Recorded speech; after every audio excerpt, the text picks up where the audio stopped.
আল্লাহ তাআলা কিয়ামতের কঠিন ময়দানে যেদিন স্বামী স্ত্রীকে চিনবে না, স্ত্রী স্বামীকে দেখে পালিয়ে যাবে, বন্ধু বন্ধুরে চিনবে না, পীর সাহেব মুরিদরে চিনবে না, মুরিদ পীর সাহেবরে চিনবে না, দলের কর্মী তার নেতারে চিনবে না, নেতা তার কর্মীরে চিনবে না, বন্ধু বন্ধুরে দেখে পালাবে। এই কঠিন মুহূর্তে সূর্যটা মাথার কাছে চলে আসবে, জমিনটা তামার জমিন হবে, আজকের জমিনের মতো নয়। মানুষ ঘর্মাক্ত, ক্লান্ত, শ্রান্ত মাথার মগজগুলো কানের ছিদ্র আর নাকের ছিদ্র দিয়ে বেয়ে বেয়ে পড়বে। বিশ্বনবী ফরমান, কিয়ামতের ওই কঠিন ময়দানে 7 শ্রেণীর ব্যক্তিকে রব্বুল আলামিন তার আরশের নিচে ছায়া দিবেন। তার মধ্যে প্রথম শ্রেণীর ব্যক্তি হলো ইমামুন আদিল, যে ইনসাফের সাথে বিচার করে, যে জাস্টিস সমাজে সার্ভ করে, যে সুশাসন নিশ্চিত করে, ওই ইমামুন আদিল। আদিল শব্দটা বুঝছেন না? ইন্নাল্লাহা ইয়া'মুরু বিল আদল, পাইছেন? আদিল। 7 শ্রেণীর ব্যক্তিকে আল্লাহ তাআলা সুশীতল আরশের নিচে ছায়া দিবেন, যেদিন তার দেয়া ছায়া ছাড়া কোনো ছায়া থাকবে না। এর প্রথম হচ্ছে ইমামুন আদিল, ন্যায়পরায়ণ শাসক। চিল্লায় বলেন সুবহানাল্লাহ। আবার বিশ্বনবী বললেন, ইন্নাল মুকসিতিনা ইনদাল্লাহি আলা মানাবিরা মিন নূর আন ইয়ামিনির রহমান। কিয়ামতের দিন যারা ন্যায় পরায়ণ হিসেবে আল্লাহর সামনে দাঁড়াবে, কিয়ামতের দিন রব্বুল আলামিন তার আরশের ডান দিকে ওই ন্যায় পরায়ণ লোকদের জন্য আরশের ডান দিকে একটা নূরের মিম্বারে তাদেরকে বসার সুযোগ করে দিবে। আল্লাহর আরশের ডান দিকে ন্যায় পরায়ণ লোকদের জন্য আল্লাহ তাআলা নূরের মিম্বার বানাবে। 4টে কেন কথা মনে করেছেন? আল আদাল, জাস্টিস। ইন্নাল্লাহা ইয়া'মুরু বিল আদল। আল্লাহ তাআলা এই আদালতের নির্দেশনা দেন, সুবিচার, সুশাসন। প্রিয় ভাইয়েরা, এটা আমরা বাংলাদেশে চাই কি চাই না? এই যে অরাজকতা, এই যে অন্যায়, এই যে জুলুম, এই যে ইনকনসিস্টেন্সি সমাজের অসঙ্গতির প্রধান কারণ জাস্টিস নাই, সুবিচার নাই, সুশাসন নাই।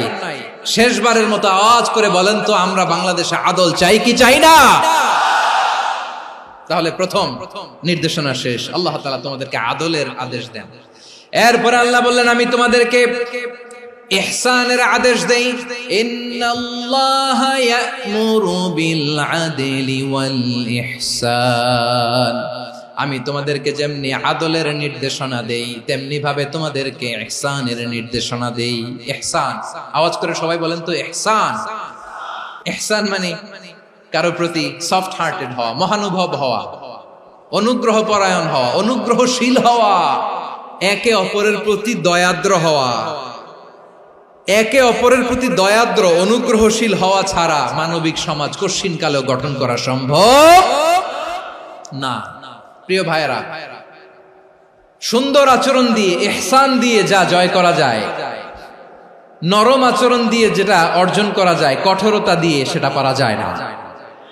বিষ্ণু ঈসা ইসলাম ইহসান দিয়ে, কোমল আচরণ দিয়ে, তার অনুগ্রহ দিয়ে তিনি অনেক কাফিরের হৃদয়কে জয় করে ফেলেছেন। সাইয়েদনা সুমামা ইবনে উসাল রাদিয়াল্লাহু তাআলা আনহুর কথা মনে পড়ে যায়। তিনি ছিলেন ইয়ামামার বাদশা। মদিনাতে বিশ্বনবীকে হত্যা করার নিয়তে এসেছিলেন। গোপনে গোপনে বিশ্বনবীকে হত্যা করে আবার ইয়ামামাতে তিনি ফিরে যাবেন।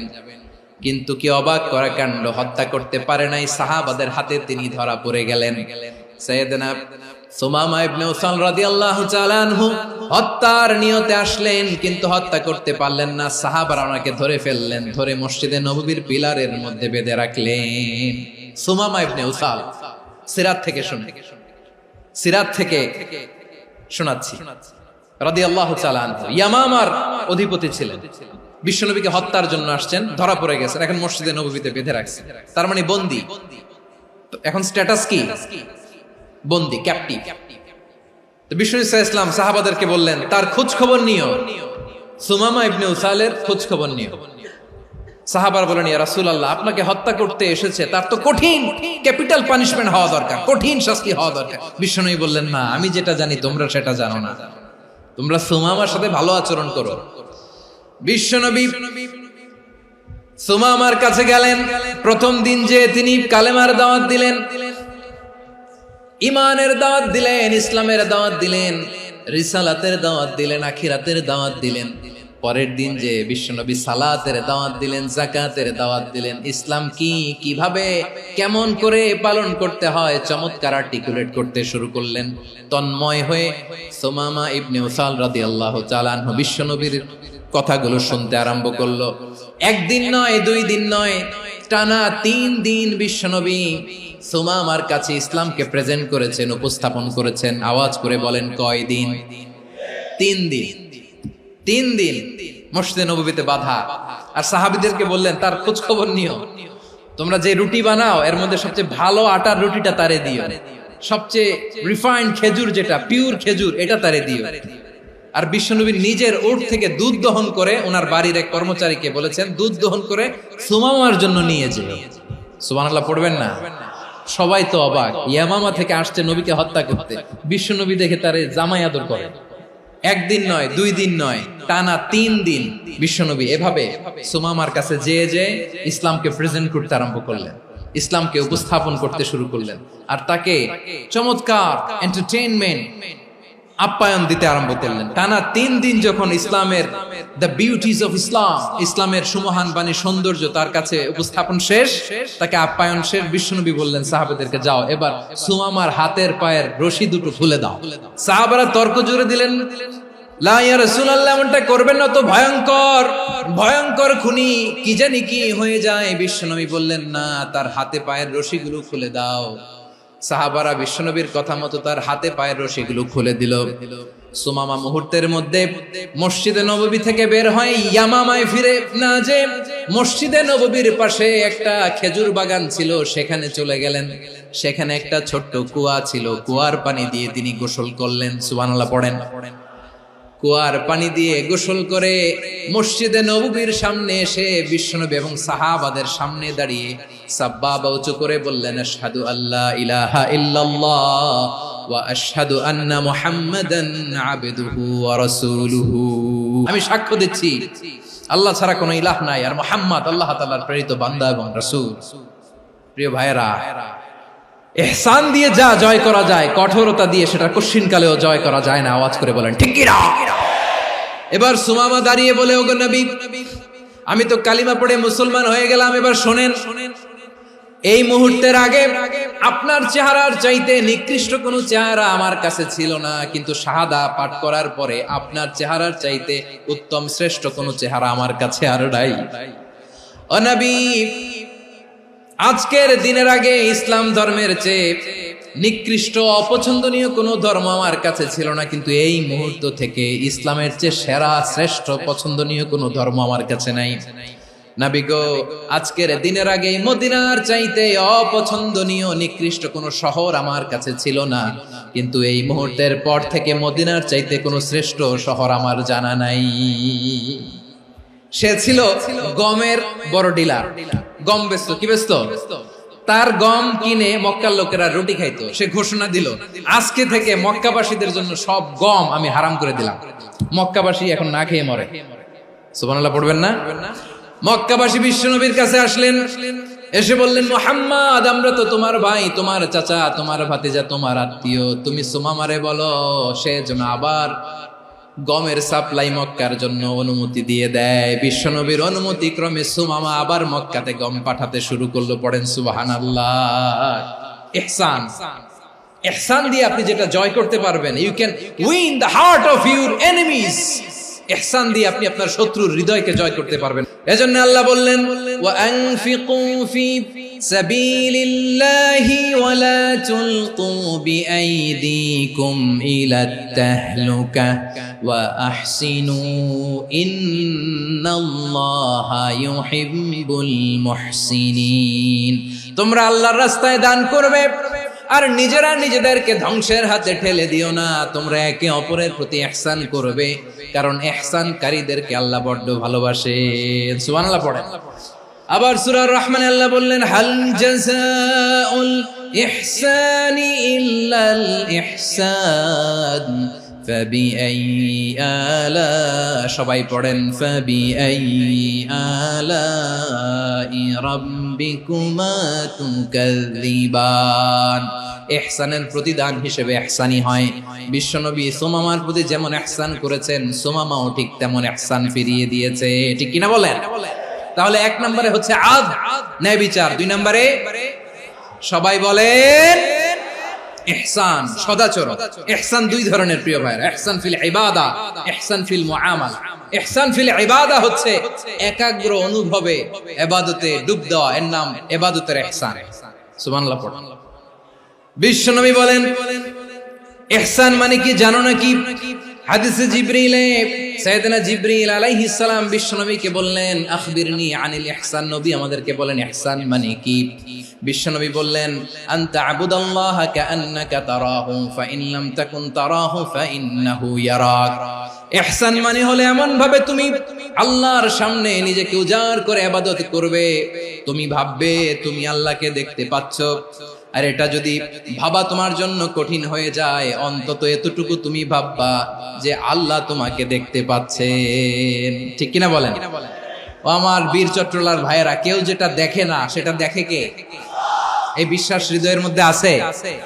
নামাজে যখন দাঁড়ান এই ফিলিংসটা আনা যাবে?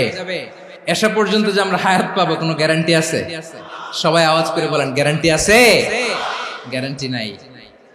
এজন্য বিষ্ণু ইসলাম বলেছে এমন ভাবে নামাজে দাঁড়াও, ইবাদত করো, মনে করো হতে পারে এটাই আমার জীবনের শেষ নামাজ। পারফর্ম দ্য সালাহ as if this is your last and final prayer. এমন ভাবে সালাতে দাঁড়াও, ভাবো হতে পারে এটাই তোমার জীবনের শেষ নামাজ। এমন ভাবে নামাজে দাঁড়াও, ভাবো এটাই শেষ নামাজ। তাহলে নামাজে একাগ্রতা বাড়ায় দিবে কে? ফলে ইবাদতের ইহসান আমাদের অর্জিত হবে। আর মুআমালাতে ইহসান হলো, বিশ্বনবী বলেন ইন্নাল্লাহা তাবারাকা ওয়া তাআলা কাতাবাল ইহসানা আলা কুল্লি শাই ফাইযা কাতালতুম ফাআহসিনুল কিতলা ওয়া ইযা যাবাহতুম ফাআহসিনুয যাবহা ওয়ালিয়ুহিদ্দা আহাদুকুম শাফরাতাহু ওয়ালিয়ুরিহ যাবিহাতাহু। ইহসান দুই ধরনের, আওয়াজ করে বলতে হবে কয় ধরনের? একটা হচ্ছে ইহসান ফিল ইবাদা, ইবাদতে ইহসান। ইবাদতে ইহসান কি? একাগ্র অনুভব দিয়ে ইবাদত করা, মন প্রাণ দিয়ে ইবাদত করা। আর মুআমালাতে ইহসান কি?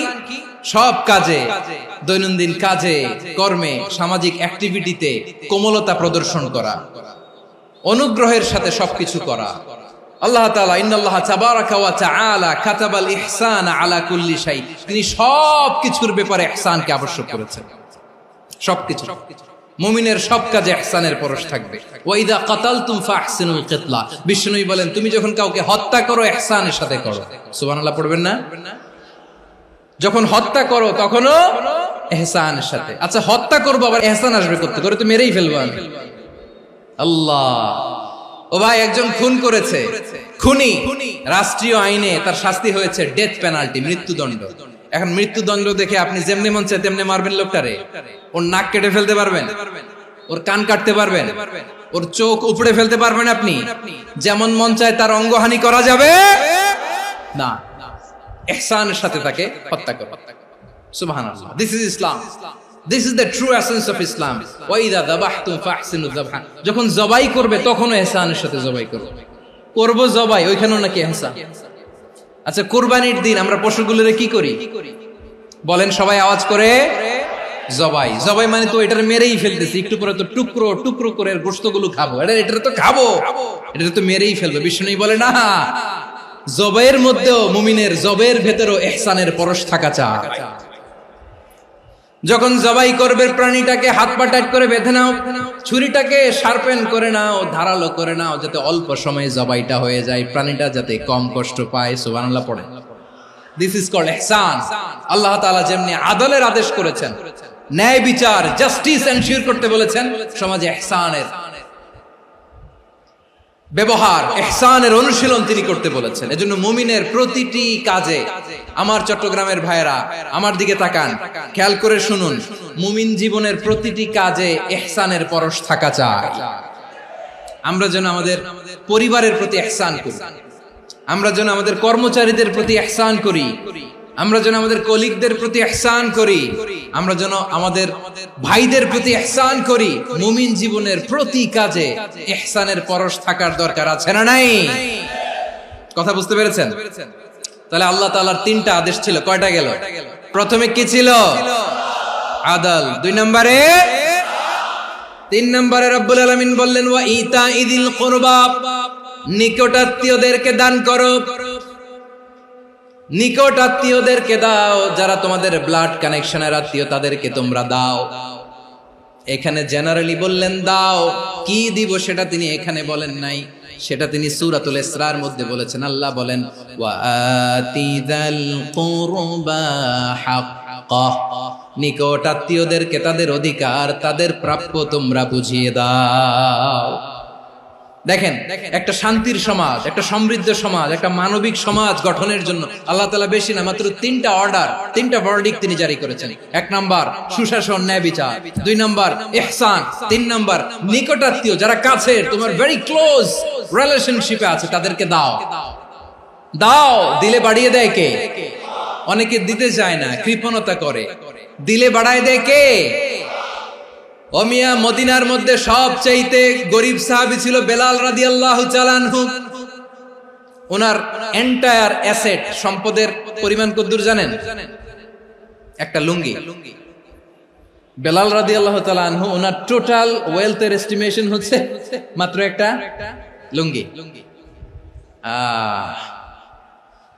একটা লুঙ্গি, টোটাল ওয়েলথ এস্টিমেশন, টোটাল সম্পদের পরিমাণ বেলাল রাদিয়াল্লাহু তাআলা আনহুর কি ছিল? ওই বেলাল রাদিয়াল্লাহু তাআলা আনহুকে বিষ্ণু ইসলাম বলেছেন আনফিক ইয়া বেলাল, ও বেলাল তুমিও দাও। ওয়ালা তাখশা মিন যিল আরশি ইখলালা, আরশের অধিপতির তো কোনো ঘাটতি নাই, তুমি দিলে ওই আল্লাহ তোমারে বাড়ায় দিবে। এজন্য আমার প্রিয় ভাইয়েরা, দিলে কমে না, দিলে বাড়ে। অনেকে ধরে রাখে, নতুন কিছু নিতে পারে না, হাত দিয়ে যেটা ধরে রেখেছেন এটা দিয়ে দেন, বড় একটা ধরার সুযোগ পাবেন। জোরে বলেন ঠিক কিনা? রব্বুল আলামিন বললেন 3 নাম্বার আদেশ হলো তোমাদের প্রতি সমাজটারে কেমন করে মানবিক সমাজ, সুন্দর সমাজ গড়বা। 3 নাম্বার আদেশ হলো ওয়া আতিদাল কুরবা হাক্কা, নিকটাত্মীয়দেরকে তাদের প্রাপ্য বুঝিয়ে দাও। এই নিকটাত্মীয়দেরকে তাদের অধিকার বুঝিয়ে দেওয়া, প্রাপ্য বুঝিয়ে দেওয়াতে আমাদের গাফলতি আছে না নাই? অনেকে দেখবেন অনেক আল্লাহওয়ালা, তাহাজ্জুদ গুজার, সেজদা দিতে দিতে কপালে কালো দাগ ফেলে দিছে, সে তার বোনের হকটা আদায় করে নাই, আছে না নাই? অনেক বড় হাজী সাহেব, বিশাল লম্বা দাড়ি, ছেলেরে সব দিয়ে দিছে, মেয়েরে কিছু দেয় নাই, মেয়ের হক আদায় করে নাই, আছে না নাই? এই হাজী সাহেবেরা, এই আল্লাহওয়ালারা কিয়ামতের ময়দানে আটকে যাবে। আপনি অন্যের অধিকার নষ্ট করেছেন, তাদের রাইটস কে ভায়োলেট করেছেন। এজন্য আল্লাহ তাআলা বলেন, কারো অধিকার যদি কেউ নষ্ট করে, ওই সমাজটা মানবিক সমাজ কঠিনকালেও হতে পারে না। এজন্য 3 নম্বর আল্লাহ বললেন ওয়া ইতাইদিল কুরবা, নিকটাত্মীয়দেরকে দাও। কি দিবা? তাদের অধিকার দিয়ে দাও। বোনের অধিকার বুঝিয়ে দাও, মেয়ের অধিকার বুঝিয়ে দাও, ফুফুর অধিকার বুঝিয়ে দাও। দেখবেন অনেক মায়েরা ছেলের পাতে মুরগির রান দেয়, মেয়ের পাতে দেয় মুরগির ঠ্যাং। তো মেয়ের কি মুরগির রান খেতে মনে যায় না? মনে যায় না? এমনটা করা যাবে না। নিকটাত্মীয়দেরকে অধিকার দিয়ে দাও, নিকটাত্মীয়ের সাথে সুসম্পর্ক রাখো। আদেশটা কার? এজন্য প্রিয় ভাইয়েরা, জীবনে যদি বারাকা অর্জন করতে চান, নিকটাত্মীয়দের সাথে সুসম্পর্ক রাখতে হবে, তাদের জন্য উপহার পাঠাতে হবে। বিশ্বনবী বলেন লা ইয়াদখুলুল জান্নাতা কাতে, যে ব্যক্তি আত্মীয়তার সম্পর্ককে ছিন্ন করে দেয়, সে কঠিন কালেও আল্লাহর জান্নাতে ঢুকবে না। আপনি কি এটারে সহজ হাদিস মনে করছেন? এটা সহজ কথা? আপনি ভাবছেন আপনার নামাজ আপনারে বাঁচাতে পারবে? আপনার রোজা বাঁচাতে পারবে? আপনার তাহাজ্জুদ আপনারে বাঁচাতে পারবে? অধিকার নষ্ট করলে কিছুই আপনারে বাঁচাতে পারবে না। এজন্য নিকট আত্মীয়দেরকে দিতে হবে বেশি বেশি। বিশ্বনবী বলেন ইন্না সাদাকাতা আলাল মিসকিনি সাদাকা ওয়া আলা যির রাহিমি ইসনাতান সাদাকাতুন ওয়া সিলা। মিসকিন রে দান করলে শুধু দানের সওয়াব হয়, নিকট আত্মীয়কে দান করলে 2টার সওয়াব হয়, সাদাকার সওয়াব হয়, আবার আত্মীয়তার বন্ধন অটুট রাখার সওয়াব হয়ে যায়। আবার বিশ্বনবী বললেন মান সাররাহু আইয়ুবসাতা লাহু ফি রিজকিহি ওয়া ইনসালাহু ফি আসারিহি ফালইয়াসিল রাহিমা। যে ব্যক্তি তার রিজিকের প্রশস্ততা চায় আর হায়াতে বরকত চায়, সে যেন তার আত্মীয়ের সাথে সুসম্পর্ক রাখে। আমার প্রিয় চট্টলার ভাইয়েরা, আমাদের রিজিক বাড়ুক, এটা আমরা চাই কি চাই না? সবাই চান? হ্যাঁ, আমাদের রিজিকে প্রশস্ততা আসুক, চাই কি চাই না? আমাদের হায়াতে বরকত আসুক, আমরা চাই কি চাই না? এই দুইটা যদি চান তাহলে নিকটাত্মীয়দের সাথে সুসম্পর্ক রাখবেন। পারবেন? তাহলে সমাজটারে মানবিক সমাজ বানায় দিবে কে? তিনটা আদেশ চলে গেল। 1 নম্বরে কি ছিল? 2 নম্বরে, 3 নম্বরে নিকটাত্মীয়দেরকে দান। আল্লাহ তাআলা তিনটা জিনিসের যেমনি আদেশ করেছেন, অনুরূপ ভাবে তিনটা বিষয় তিনি বারণ করেছেন, নিষেধ করেছেন, ওগুলোর কাছেও যাওয়া যাবে। রাব্বুল আলামিন বলেন, ওয়ায়ানহা আনিল ফাহশাই ওয়াল মুনকারি ওয়াল বাগি। আমি যেমনি তিনটি বিষয়ে আদেশ করলাম, অনুরূপ ভাবে তিনটি বিষয়ে বারণ করলাম, নিষেধ করলাম। আমার 1 নাম্বার নিষেধাজ্ঞা হলো অশ্লীলতার প্রতি। ফাহশা, ওয়ায়ানহা আনিল ফাহশা, আল্লাহ তাআলা অশ্লীলতাকে নিষেধ করেছেন। কোন জিনিসকে? সবাই বলুন, কোন জিনিসকে? যত ধরনের, যত টাইপের, যত ক্যাটাগরির অশ্লীলতা হতে পারে সব অশ্লীলতাকে হারাম করেছেন কে? ফাহশা মানে কি? কথায়, কাজে, আচরণে, কমেন্ট, ফেসবুকের কমেন্টসে যত ধরনের নোংরামো আছে, যত ধরনের অশ্লীলতা আছে, এটাকে আরবিতে বলে ফাহশা। রাব্বুল আলামিন বলেন, কুল ইন্নামা حرم ربي الفواحش ما ظهر منها وما بطن। ও নবী, আপনি বলে দেন, আমার রব প্রকাশ্য, অপ্রকাশ্য, স্পষ্ট কিংবা অস্পষ্ট, দৃশ্যমান কিংবা অদৃশ্যমান সব অশ্লীলতাকে হারাম করেছেন। সব ধরনের অশ্লীলতা হারাম। আল্লাহ তাআলা আমাদেরকে অশ্লীলতা থেকে বাঁচান। এবার বলেন, আমাদের সমাজে অশ্লীলতা আছে না নাই? অশ্লীলতা নানা ভাবে, নানা নামে, নানা মোড়কে আমাদের সমাজে আছে না নাই? সংস্কৃতির নামে, ফ্যাশনের নামে, বিনোদনের নামে, উপন্যাসের নামে, কনসার্টের নামে অশ্লীলতা আছে না নাই? আপনি দেখেছেন কনসার্টগুলোর অবস্থা? আমাদের তরুণ তরুণীরা, আমাদের যুবক যুবতীরা, আমাদের জেনজিরা, কি অবস্থা ওইখানে? কনসার্টের নামে অশ্লীলতা আছে না নাই? ছেলে মেয়ে একে অপরকে জড়ায় ধরতেছে, একে অপরকে চুমু খাচ্ছে, প্রকাশ্যে, দিবালোকে, গণমানুষের সামনে। আল্লাহ তাআলা এই অশ্লীলতা থেকে আমাদেরকে বেঁচে থাকতে বলেছেন। রূপালী জগতের নামে অশ্লীলতা আছে না নাই? এই টার্মটা আপনারা জানেন না? রূপালী জগৎ কি জগৎ? আসলে কি রূপালী জগৎ না অন্ধকার জগৎ? আমার বোনেরা, আপনাদেরকে যে কি বলে তারা বুঝায়, রূপালী জগৎ শুনেই আপনি ভরকে যাবেন না। রূপালী জগতে যে নারী যত বেশি উলঙ্গ, সে নাকি তত বেশি সাহসী। জানেন? বলে এটা একটা সাহসী নারী, খুব সাহসী পদক্ষেপ তার। যত বেশি শরীর থেকে কাপড় নামাতে পারবে, যত বেশি বস্ত্রহীন হয়ে নিজেকে প্রেজেন্ট করতে পারবে, সে নাকি তত বেশি সাহসী। আমার চট্টলার ভাইয়েরা, শয়তানের প্রথমে এজেন্ডা ছিল বনি আদমকে বস্ত্রহীন করা। সে আদম এবং হাওয়া আলাইহিস সালামকে নিষিদ্ধ গাছের ফল খাইয়ে তাদেরকে বস্ত্রহীন করেছে। এই জামিনেও সে আমাদেরকে বস্ত্রহীন করতে চাইবে। এই রূপালী জগতের নামে তারা এটা করে। আমার প্রিয় বোনেরা, আপনি জানেন না আপনার দাম কত? ওরা আপনাদেরকে বিজ্ঞাপনের সস্তা পণ্য বানাতে চায়। ওরা আপনাদেরকে ওদের ভোগের লিপসার টুলস বানাতে চায়। ওরা আপনাদেরকে দিয়ে ওদের খায়েশ পূরণ করতে চায়। এটা আপনাদের জন্য মোটেও ডিগনিটি নয়, এটা আপনাদের জন্য সম্মান নয়। আপনার সম্মান শালীনতায়, আপনার সম্মান হেজাবে, আপনার সম্মান ভদ্রতায়, আপনার সম্মান আপনার ডিসেন্ট পোশাকে। পোশাক বলে দেয় এই নারীটা ভদ্র না অভদ্র। পোশাক বলে দেয় এই মেয়েটা কোন ঘরের মেয়ে। আপনি জানেন না, আপনার সস্তা পণ্য বানায়, ভোগের পণ্য, বিলবোর্ডে আপনাকে উলঙ্গ করে উপস্থাপন করে। এই অশ্লীলতার সাথে ইসলামের কোন সম্পর্ক। এজন্য আল্লাহ বলেন, আমি অশ্লীলতাকে হারাম করেছি। অশ্লীলতাকে হারাম করার প্রথম কারণ হলো এর মাধ্যমে মানবতাকে অপমানিত করা হয়। কারণ মানুষের সম্মান মানুষের পোশাকে।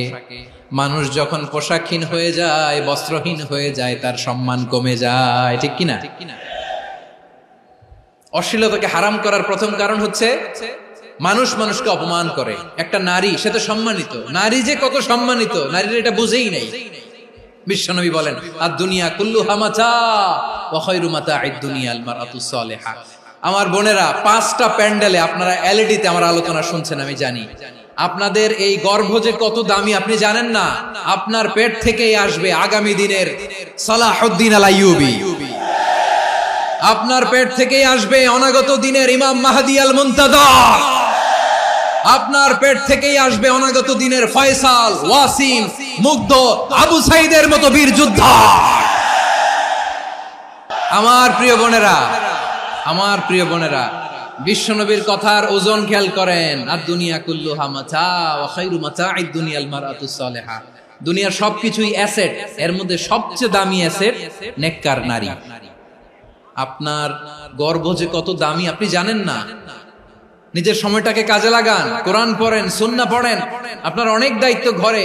You are the MD of your family. একটা family it's a very big institution. পরিবার একটা অনেক বড় প্রতিষ্ঠান, and you are the MD of your institution. আপনি এই পরিবারের MD, managing director of your family. এখানে আপনার কত দায়িত্ব। আপনি ছেলে মেয়েদেরকে তারবিয়া করবেন, আপনি আপনার স্বামীর জন্য ঘরটারে জান্নাতের নীর বানাবেন, আপনার জন্য জান্নাতের ডুপ্লেক্স বাড়ি ওইখানে তৈরি করে রাখবে কে? আপনি যে কত দামি আপনি জানেন না। নারীদেরকে আল্লাহ বানিয়েছেন উচ্চতর করে, নিম্নতর নয়। নারীদেরকে ছোট্ট জিনিস দিলে এটারে বড় করে দেয়। নারীদেরকে ভ্রূণ দিলে, শুক্রাণু দিলে নারী এটারে বাচ্চা হিসেবে উপহার দেয়, ঠিক কিনা? বিয়ের মাধ্যমে স্বামী যখন তার শুক্রাণু তার স্ত্রীকে উপহার দেয়, স্ত্রী রিটার্নে কি উপহার দেয়? ফুল ফর্ম বেবি, মানব সন্তান। দেখছেন, আপনি দিলেন একটুকুনি, দিছে বিশাল। আপনি যদি নারীকে বাজার এনে দেন, নারী এটাকে সুস্বাদু খাবারে রূপান্তর করে দেয়। আপনি তাকে একটা মুচকি হাসি দিয়ে দেন, সে তার কলিজা দিয়ে দেয়। কিন্তু যদি আপনি তার মনে কষ্ট দেন, সে আপনার জীবনকে জাহান্নাম বানায়া দেয়। নারীর মন বুঝতে পারলে নেয়ামত, বুঝতে না পারলে কিয়ামত। আমার প্রিয় বোনেরা, আপনি যে কত দামি আপনি জানেন না। অনেক দামি আপনি। আপনাদেরকে যেন ভোগের সস্তা পণ্য বানাতে না পারে, আপনাদেরকে সচেতন থাকতে হবে। তাহলে কেন আল্লাহ তাআলা এই ফাহশা অশ্লীলতাকে হারাম করলেন? 1 নাম্বার, এতে হিউম্যান ডিগনিটি কমে। 2 নাম্বার, এতে মানুষের অধিকার নষ্ট হয়। আপনি বিয়ে করেছেন, এরে পরকিয়া করেন, ওর সাথে এরকম আছে না নাই? স্ত্রীর অধিকার নষ্ট করেছেন। আপনি বিবাহ সম্পর্কে আবদ্ধ হয়েছেন তার সাথে, আপনি পরকিয়া করেন ওই ছেলের সাথে, আপনি আপনার হাজবেন্ডের সাথে বিট্রে করেছেন। এজন্য আল্লাহ অশ্লীলতাকে হারাম করেছেন। অশ্লীলতাকে হারাম করার আরেকটা কারণ হচ্ছে আল্লাহ তাআলা এই হিউম্যান জেনারেশনকে এটাকে প্রিজার্ভ করতে চায়। হিফজুন নাসল, এটা মাকাসিদুশ শরিয়ার অনেক গুরুত্বপূর্ণ একটা মাকাসিদ, অনেক গুরুত্বপূর্ণ। আপনার নাসল, আপনার জেনারেশনকে সংরক্ষণ করা। এই যে আসতেছে ফেব্রুয়ারি, কত ফেব্রুয়ারি জানো? এটা কি বিশ্ব ভালোবাসা দিবস? হ্যাঁ, কি দিবস? এই বিশ্ব ভালোবাসা দিবসের সাথে মুসলমানদের কোনো সম্পর্ক নাই। আমার প্রিয় ভাইরা, এই যে আপনি অবৈধ সম্পর্কে জড়ালেন, কেন আল্লাহ অশ্লীলতাকে হারাম করেছে দেখেন। বলতেছিলাম যে এটা আপনার নাসল, আপনার জেনারেশন, আপনার লিনিয়েজ, আপনার বংশকে প্রিজার্ভ করা। কে কার বাবা, কে কার মা, বাবা মা জানা, প্রজন্মকে প্রিজার্ভ করা, এটা ইসলাম ওয়াজিব করে দিয়েছে। এই যে অবৈধ সম্পর্কের কারণে, বিশ্ব বেহায়া দিবসের কারণে, এগুলোর আউটকাম, আউটপুট হিসেবে মাঝে মাঝে এই ঢাকা মেডিকেলের ডাস্টবিনে নবজাতকের বাচ্চার কান্নার আওয়াজ শুনতে পাওয়া যায়। চট্টগ্রাম মেডিকেলের ডাস্টবিনে নবজাতকের কান্না শুনতে পাওয়া যায়। বীর চট্টলার মুসলমানেরা বুঝতে পারলে আওয়াজ করে বলেন, এই যে চট্টগ্রাম মেডিকেলে যে নবজাতকটা পাওয়া গেল, ওর বাবাকে আমাকে বলেন, ওর মাকে, ও কোন ফ্যামিলির সন্তান কেউ জানে? আপনি হিউম্যান ডিগনিটিকে অপমান করেছেন না? আপনি তার ভবিষ্যৎকে অন্ধকার করেছেন না? আপনি তার লিনিয়েজকে প্রশ্নবিদ্ধ করে দিয়েছেন না? এই জন্য আল্লাহ তাআলা অশ্লীলতাকে আমাদের জন্য হারাম করে দিয়েছেন। পড়েন সুবহানাল্লাহ।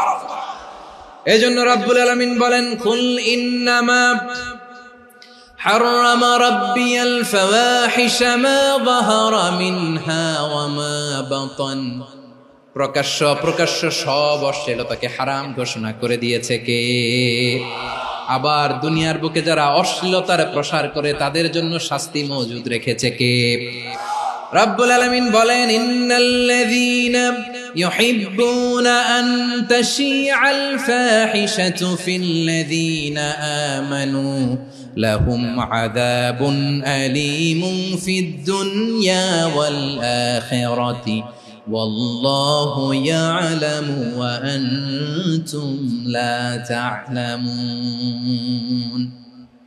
নিশ্চয়ই যারা বিশ্বাসীদের মাঝে অশ্লীলতার প্রচার প্রসার করতে চায় তাদের জন্য আমি মর্মন্তুদ শাস্তি প্রস্তুত করে রেখেছি, দুনিয়াতেও রেখেছি, আখিরাতেও রেখেছি। ঘোষণাটা কার?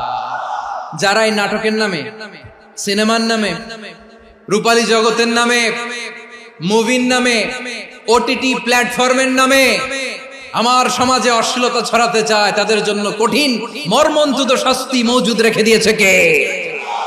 ও আমার বোনেরা, এখনো আপনি জাগবেন না? এখনো আপনার চিন্তার দুয়ারে এখনো নাড়া পড়ে নাই? ওরা আপনাকে উলঙ্গ বানাতে চায়, ওরা আপনাকে আইটেম গার্ল বানাতে চায়। এজন্য ইসলাম অশ্লীলতাকে হারাম করেছে। হারাম। ইসলাম বলেছে যোজন যোজন দূরে থাকো, ওরা বলে না কাছে আসো, কাছে আসার গল্প, ক্লোজ আপ ওয়ান, কাছে আসার গল্প আছে না নাই? তাহলে অশ্লীলতার সাথে আমাদের কোনো সম্পর্ক? সবাই বলতে পারেননি, আওয়াজ করে বলুন, অশ্লীলতার সাথে আমাদের কোনো সম্পর্ক?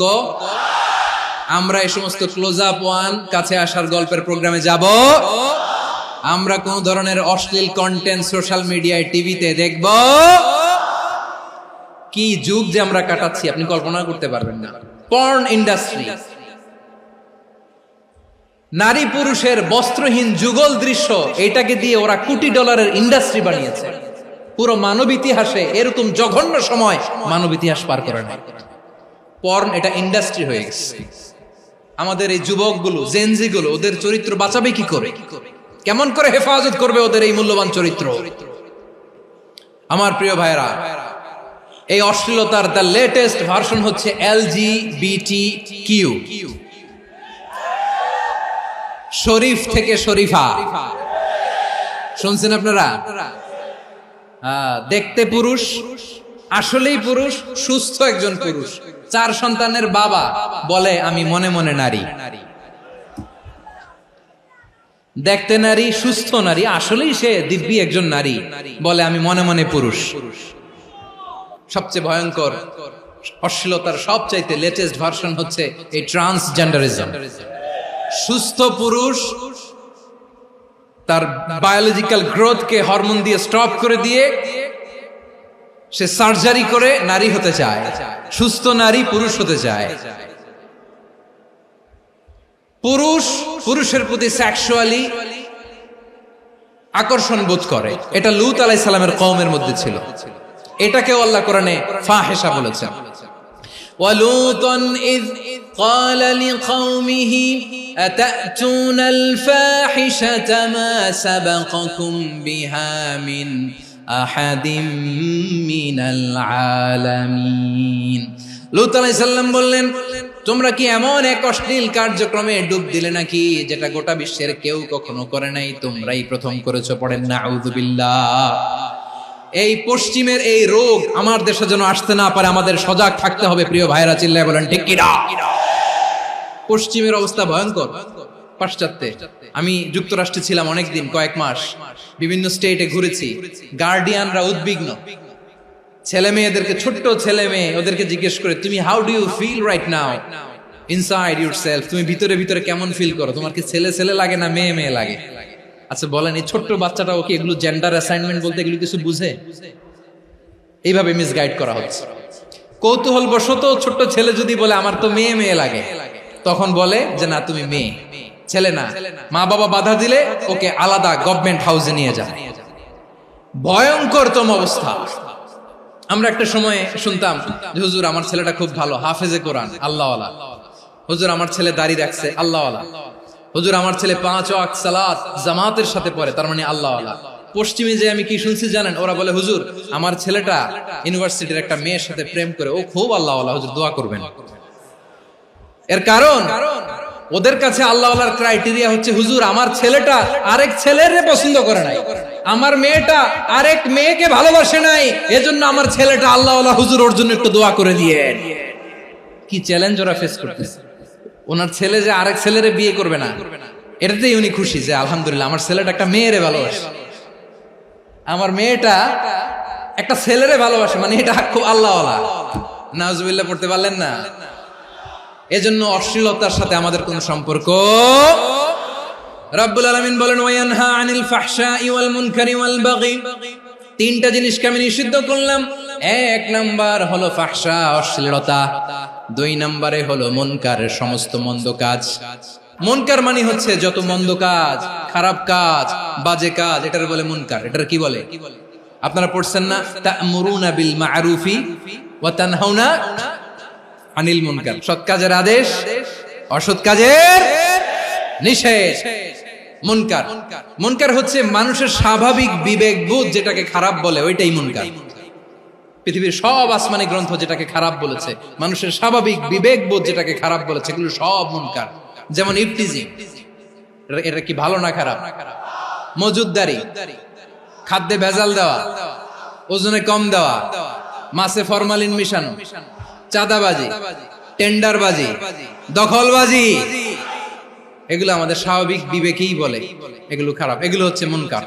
আল্লাহ তাআলা এই মুনকার থেকে আমাদেরকে বেঁচে থাকতে বলেন, আর শয়তান এই মুনকারের প্রতি আমাদেরকে উদ্বুদ্ধ করে। আল্লাহ তাআলা বললেন, ইয়া আইয়ুহাল্লাযীনা আমানু লা তাত্তাবিউ খুতুওয়াতিশ শাইতান ওয়া মান ইয়াত্তাবি' খুতুওয়াতিশ শাইতানি ফাইন্নাহু ইয়া'মুরু বিল ফাহশাই ওয়াল মুনকার। আল্লাহ বললেন, আমার গোলামেরা শোনো শোনো, ও আমার বিশ্বাসী বান্দারা খবরদার, তোমরা কশিনকালেও শয়তানের পদাঙ্ক অনুসরণ করবে না, কারণ শয়তান তোমাদেরকে অশ্লীলতা এবং মন্দ কাজের দিকে উদ্বুদ্ধ করে।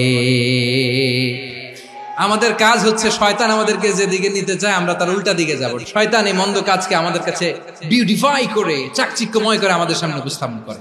এজন্য আল্লাহ বলেন মুনকারকে থামাতে হবে, মুনকার প্রতিরোধ করতে হবে। মুনকার প্রতিরোধের দায়িত্ব শুধু আমাদের নাকি?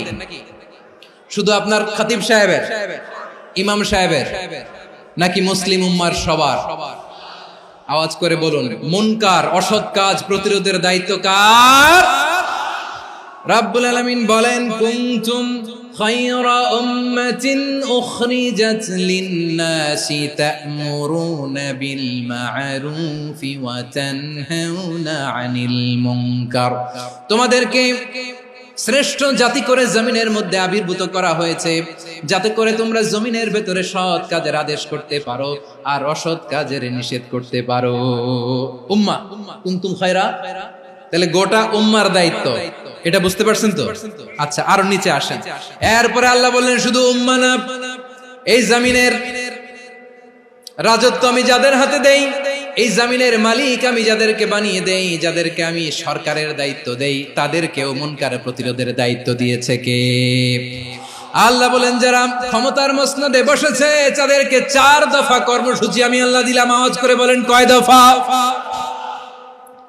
আল্লাহ বলেন, আল্লাযীনা ইম্মাক্কান্নাহুম ফিল আরদি আকামুস সালাতা ওয়া আতাউয যাকাতা ওয়া আমারু বিল মা'রুফি ওয়া নাহাউ আনিল মুনকার ওয়ালিল্লাহি আকিবাতুল উমুর। যারা এই জমিনের উত্তরাধিকার হয়েছে তারা 4 দফা কর্মসূচি নিয়ে সামনে আগাবা। সালাত কায়েম করবা, যাকাত আদায় করবা, সৎ কাজের আদেশ দিবা, অসৎ কাজ থেকে মুনকার প্রতিরোধ করবা। আদেশটা কার? আমার প্রিয় চট্টলার ভাইরা, পুরো উম্মার দায়িত্ব মুনকার প্রতিরোধ করা, সরকার প্রধানের দায়িত্ব মুনকার প্রতিরোধ করা। এরপর আল্লাহ বলেন, প্রতিটা ফ্যামিলির যিনি প্রধান, সিইও, বাবা, প্রত্যেক বাবারও দায়িত্ব এই মুনকার প্রতিরোধ করা। আওয়াজ করে বলেন ঠিক কি না? যেমনটি সাইয়েদনা লুকমান আলাইহিস সালাম ওনার কলিজার টুকরা সন্তানকে আদেশ করেছেন, ইয়া বুনাইয়া আকিমিস সালাতা ওয়া'মুর বিল মা'রুফি ওয়ানহা আনিল মুনকার। পড়েন সুবহানাল্লাহ। বাবা ছেলেকে সবক দিচ্ছে। লোকমান আলাইহিস সালাম ছেলেকে বলতেছে, ওরে আমার কলিজার টুকরা সন্তান, ওরে আমার বাছা, নামাজ কায়েম করবা, সৎ কাজের আদেশ দিবা, আর মুনকার প্রতিরোধ করবা, অসৎ কাজ, সমাজ থেকে খারাপ কাজকে ঝেঁটে বিদায় করে দিবা। তাহলে দেখেন আমি স্টেপ বাই স্টেপ নামলাম। পুরা উম্মার দায়িত্ব, জমিনের উত্তরাধিকারী আল্লাহ যাদেরকে বানিয়েছেন সরকার, তাদের দায়িত্ব, প্রতিটি ফ্যামিলির প্রধানের দায়িত্ব, এরপরে বিশ্বনবী বলেন সচেতন প্রতিটি মুসলিমের দায়িত্ব সমাজ থেকে মুনকারকে উৎখাত করা।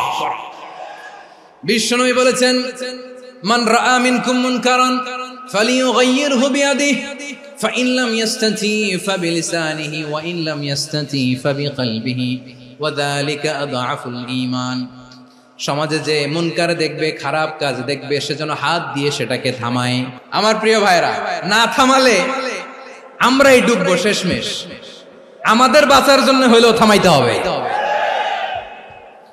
রব্বুল আলামিন বলেন, ওয়াত্তাকু ফিতনাতাল লা তুসিবান্নাল্লাযীনা যালামু মিনকুম খাসসা। ও আমার গোলামেরা, ওই আযাবকে ভয় করো যে আযাব যখন আমি জমিনের বুকে পাঠাই, শুধু জালেমদেরকেই মারি না, আলেমদেরকেও মারি। আযাব যখন আসে তখন শুধু জালিমই মরে না, আলেমও মরে। জানেন, মুসা আলাইহিস সালামের পায়ে একবার লাল পিঁপড়া, তো উনি রেগে মেগে পাশি দেখে লাল পিঁপড়ার বাসা, পা দিয়ে ডলে মুছে সবগুলো পিঁপড়া মেরে ফেলছে। এই ঘটনাটা আল্লাহ ঘটিয়েছেন। এজন্য মুসা আলাইহিস সালাম ছিলেন কালিমুল্লাহ, সরাসরি আল্লাহর সাথে কথা বলতেন। তিনি আল্লাহকে জিজ্ঞেস করেছিলেন, আল্লাহ তুমি যখন কোন জনপদে আযাব পাঠাও, শাস্তি দাও, ওখানকার শুধু জালেমরাই তো মরে না, ভালো মানুষগুলাও মরে, তো আযাব দিবা মুশরিকদের উপর দিবা, অবাধ্যদের উপর দিবা, ভালো মানুষগুলোরে মারো কেন? আল্লাহ বললেন, মুসা তোমার যে কামড় দিছিল পায়ের মধ্যে পিঁপড়া, কয়টা পিঁপড়া? একটা পিঁপড়া, তো সবগুলারে মারলা কেন? রেগে মেগে পুরো পিঁপড়ার বাসা ভেঙে মেসাকার করলা কেন? আমি যখন অ্যাকশনে যাই, আমি যখন শাস্তি দেই, তখন এত বাস বিচার করা হয় না, বাস বিচার করা যায় না। যখন অ্যাকশনে যাওয়া হয়, ওইটা ডাইরেক্ট অ্যাকশন হয়ে যায়। চিল্লায় বলো ঠিক কি না? এজন্য আমাদের বাঁচার জন্য হলেও এই পাপ থামাতে হবে, এই শয়তানের অট্টহাসি থামাতে হবে, অন্যায় অপরাধ সমাজ থেকে আমাদের থামাতে হবে। কারণ আযাব আসলে ওরাও মরবে, আমরাও মরব। একটা জাহাজ 2 তলা, আপনি আছেন 2য় তলায়। নিচের তলার কিছু লোক জাহাজের তলা ছিদ্র করতে আরম্ভ করছে। কি ছিদ্র করতেছে? আচ্ছা, জাহাজের তলা ছিদ্র করলে তলা দিয়ে কি ঢুকে? এখন আপনি যদি বলেন আমার কি, আমি তো 2 তলায়, আমি তো ভালো আছি, ওরা ছিদ্র করে ওরা মরবে। আসলে কি শুধু ওরা মরবে?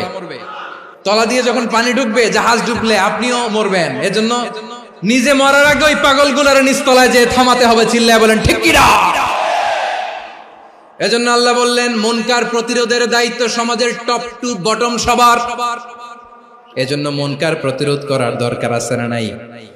সমাজে এই যে ইফটিজিং হয়, আপনার বোনের বয়সী একটা মেয়েকে কিছু বখাটে টিটকারি করে, এই বলে সেই বলে, নোংরা কথা বলে, রাস্তায় দেখেও আপনি পাশ দিয়ে না দেখার মতো চলে যান কেন? আপনি দাঁড়ান না কেন? আপনি দাঁড়ালেই তো থেমে যাবে, কারণ সত্যের যে শক্তি, তার সামনে মিথ্যা মুখ থুবড়ে পড়ে। আপনার সামনে ও কিছুই না, নাথিং। আপনি দাঁড়ান, ওকে প্রশ্ন করেন যে আমার বোনকে তুমি ডিস্টার্ব করো কেন? আপনাকে দেখে আরো 5 জন দাঁড়াবে, 5 জনকে দেখে আরো 10 জন দাঁড়াবে। আমাদের নীরবতা আর আমাদের নিশ্চুপ থাকাই জালিমদেরকে আরো শক্তিশালী জালিম বানিয়েছে।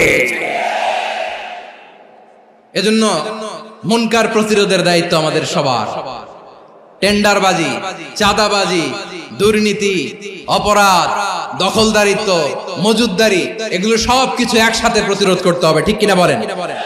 একটা মানবিক সমাজ যদি চাই, প্রতিরোধ করতে হবে। প্রিয় ভাইয়েরা, আল্লাহর শপথ নিয়ে বলি, এই নাসিহাত গুলো সবার জন্য, সব দলের জন্য, সব মতের মানুষের জন্য। আমরা কোনো দলের প্রতি মানুষকে ডাকি না, আমরা ডাকি ইসলামের দিকে। সব দলের, সব মতের, সব মানুষদেরকে আমরা আহ্বান জানাই, আসুন আমরা একটা সুন্দর সমাজ বিনির্মাণ করি। এই যে নতুন বাংলাদেশের এক সুযোগ এসেছে, আর জীবনে হয়তো আসবে না, সামনের 100 বছর এই সময় আসবে না। আসুন দেশটাকে আমরা সাজাই, আসুন আমরা দুর্নীতি বন্ধ করি, আসুন আমরা চাঁদাবাজি বন্ধ করি, আসুন আমরা দখলদারিত্ব বন্ধ করি, আসুন আমরা এক দল আরেক দলকে নিশ্চিহ্ন করার যে রাজনীতি, এটা বন্ধ করি। সব দলের প্রতি আমার আহ্বান, আমরা চাঁদাবাজ মুক্ত বাংলাদেশ চাই, জুলুম মুক্ত বাংলাদেশ চাই, ফ্যাসিজম মুক্ত বাংলাদেশ চাই, গুণ খুন খারাপি মুক্ত বাংলাদেশ চাই, আমরা নতুন ভোরের বাংলাদেশ চাই। ওই বাংলাদেশ পাওয়ার জন্য মুনকার প্রতিরোধে, অন্যায় প্রতিরোধে যদি বাঘের বাচ্চার মতো, আবু সাইদের মতো দুই হাত উঁচু করে বুককে টান টান করে প্রসারিত করে দাঁড়াতে হয়, রাজি আছো মুসলমান? রাব্বুল আলামিন বলেন, ওয়ায়ানহা আনিল ফাহশাই ওয়াল মুনকারি ওয়াল বাগি ইয়াইযুকুম লাআল্লাকুম তাযাক্কারুন। আল্লাহ বললেন, আমি অশ্লীলতাকে নিষেধ করি, আমি সব ধরনের মন্দ কাজকে নিষিদ্ধ করি, সব শেষে আমি সীমা লঙ্ঘনকে তোমাদের জন্য নিষিদ্ধ করি। নিষিদ্ধ করেছেন কয়টা জিনিস? 1 নম্বরে অশ্লীলতা, 2 নম্বরে মুনকার তথা সব মন্দ কাজ, 3 নম্বরে আল বাগি সীমা লঙ্ঘন, ক্রসিং দ্য লিমিট। সীমা লঙ্ঘন করা ভালো না। We all should know our limits. চিল্লায় বলেন ঠিক কিনা? একই আয়াতে আল্লাহ বললেন, কুল ইন্নামা হারামা রাব্বিয়াল ফাওয়াহিশা মা যাহারা মিনহা ওয়া মা বাতানা ওয়াল ইসমা ওয়াল বাগিয়া বিগাইরিল হক। অন্যায় ভাবে যে অবাধ্য হয়, যে সীমা লঙ্ঘন করে, তাদেরকেও আমি এটা হারাম করে দিলাম। সীমা লঙ্ঘন করা হারাম। আল্লাহ বারবার বারবার আমাদেরকে ওয়ার্নিং দেয়। যখন আমরা থামি না তখন আল্লাহ ধরে, আর যখন ধরে তখন ছাড়ে না। ধরে ধরে ধরে না, ধরলে আল্লাহ। ফেরাউনকে কিন্তু হুট করে ধরে নাই, আপনারা জানেন 9 বার ওয়ার্নিং দিয়েছে। ফেরাউনকে আল্লাহ তাআলা ওয়ার্নিং দিয়েছিল কয়বার? রাব্বুল আলামিন বলেন, ওয়ালাকাদ আতাইনা মূসা 9 আয়াতিন বাইয়িনাত। 9টা মুআজিজা দেখিয়েছি, 1 2 3 বারবার এইভাবে রিমাইন্ডার, ওইভাবে রিমাইন্ডার, এইভাবে নসিহত, ওইভাবে দাওয়া। ফাকুলা লাহু কাওলান লাইয়িনা, নরম করে বলো, সফট করে বলো, যত ওয়ে হতে পারে দাওয়া মেথডোলজি। মুসা আলাইহিস সালামের সব অ্যাপ্লাই শেষ, 10ম বারে যে আল্লাহ ধরছে। 10ম বারে যে ধরেছে। এজন্য আল্লাহ বলেন, আমি সীমা লঙ্ঘনকে পছন্দ করি না। কোরআনের অন্য আয়াতে বাগীকে বলা হয়েছে আল ইতিদা। সীমা লঙ্ঘন যারা করে তাদেরকে আল্লাহ বলেছেন মুতাদিন। ওয়াকাতিলু ফি সাবিলিল্লাহিল্লাযীনা ইউকাতিলুনাকুম ওয়া লা তা'তাদু ইন্নাল্লাহা লা ইউহিব্বুল মুতাদিন। আমি সীমা লঙ্ঘনকারীদেরকে কোশ্চিনকালেও পছন্দ করি না। আমরা যেন সীমা লঙ্ঘন না করি, রাজি আছেন তো? যে কোনো ক্ষেত্রে ইবাদতে যেন সীমা লঙ্ঘন না করি। অনেকে আমরা ইবাদতে সীমা লঙ্ঘন করে ফেলি। বিশ্বনবী সাল্লাল্লাহু আলাইহি ওয়াসাল্লাম যেটা শিখিয়েছেন, এর বাইরে যে অতিরিক্ত বুজুর্গ হতে চায়, এরকম আছে না নাই? কোন ক্ষেত্রেই সীমা লঙ্ঘন করা যাবে, এমনকি যুদ্ধ ক্ষেত্রেও না। বিশ্বনবী সাল্লাল্লাহু আলাইহি ওয়াসাল্লাম বলেন, খবরদার যুদ্ধ ক্ষেত্রেও সীমা লঙ্ঘন করো না। কি সুন্দর ইসলাম আমরা পেয়েছি। বিশ্বনবী বলেন, খবরদার যুদ্ধের ময়দানে কোনো নারীর গায়ে হাত তোলো না, কোনো শিশুর গায়ে হাত তোলো না, কোনো গবাদি পশু হত্যা করো না, কোনো শস্য ক্ষেত্র ধ্বংস করো না, ইবাদতরত অন্য ধর্মের কোনো সন্ন্যাসীর গায়ে হাত তোলো না। বলেন সুবহানাল্লাহ। তাহলে আমরা সীমা লঙ্ঘন করতে পারবো? প্রিয় ভাইরা, একটা সুখী, সমৃদ্ধ, শান্তির সমাজ, মানবিক সমাজ যদি আমরা গঠন করতে চাই, আমাদের আল্লাহর দেয়া কয়টা আদেশ মানতে হবে বলেন দেখি? আর বেঁচে থাকতে হবে কয়টা জিনিস থেকে? আল্লাহর আদেশ কি? 1 নাম্বার আদাল, ন্যায়পরায়ণতা। আমরা সুবিচার, সুশাসন, ন্যায় বিচার চাই কি চাই না? 2 নম্বরে কি ছিল? মাশাআল্লাহ, আমরা যেন সবার প্রতি দয়া পরবশ হই, ইহসান করি। 3 নম্বরে কি ছিল? নিকটাত্মীয়দের দান করা, তাদের অধিকার প্রাপ্য বুঝিয়ে দেওয়া। পাশাপাশি 3টা জিনিস থেকে আল্লাহ বারণ করেছেন, নিষেধ করেছেন। তার প্রথমটা ফাহশা, অশ্লীলতা। অশ্লীলতার সাথে আমাদের কোনো সম্পর্ক। 2 নম্বর নিষেধাজ্ঞা কি ছিল? আল মুনকার, সমাজের যত মন্দ কাজ, এগুলোকে আমরা প্রতিরোধ করব। রাজি আছেন তো সবাই? 3 নম্বরে আল বাগী, সীমালঙ্ঘন। কোন মুসলিম সীমালঙ্ঘন করে না। রাব্বুল আলামিন শেষে বললেন, ইয়াইদুকুম লাআল্লাকুম তাযাক্কারুন। আল্লাহ তোমাদেরকে উপদেশ দেন যাতে তোমরা শিক্ষা গ্রহণ করো। আমরা উপদেশ দেব, আমরা জোর করে কাউরে কিছু মানাতে চাই না। লা ইকরাহা ফিদ্দিন ওয়াযাক্কির ফাইন্না যিকরা তানফাউল মুমিনিন। উপদেশ দিলে এটা মুমিনদের কাজে দেয়। লাস্তা আলাইহিম বিমুসাইতির ইন্নামা আনতা মুযাক্কির। নবী হে, আপনি রিমাইন্ডার দাতা, আপনি উপদেশ দিবেন। আমরাও বিশ্বনবীর এই হাদিসগুলো থেকে, কোরআনের আয়াত থেকে রিমাইন্ডার, এই কথামালা বাণী বাহক হিসেবে এই বাণীগুলো আপনাদের সাথে কাছে পৌঁছে দিলাম। আমরা আল্লাহ তাআলার কাছে প্রার্থনা করি, আল্লাহ আমরা যেন আদল দিয়ে আমাদের সমাজকে গঠন করতে পারি। আল্লাহ আমরা যেন ইহসান করতে পারি, আমরা যেন নিকটাত্মীয়দের দান করতে পারি। আল্লাহ যত ধরনের অশ্লীলতা, অনাচার, মন্দ কাজ, সীমালঙ্ঘন, অবাধ্যতা থেকে যেন আমরা বেঁচে থাকতে পারি। আল্লাহ তাআলা আমাদের সবাইকে কথাগুলো বুঝার ও আমল করার তৌফিক দান করুক। হাযা মা ইনদি ওয়াল ইলমু ইনদাল্লাহ আলাইহি তাওয়াক্কালতু ওয়া ইলাইহি উনীব। সুবহানাকাল্লাহুম্মা বিহামদিকা আশহাদু আল্লা ইলাহা ইল্লা আনতা আস্তাগফিরুকা ওয়া আতুবু ইলাইক।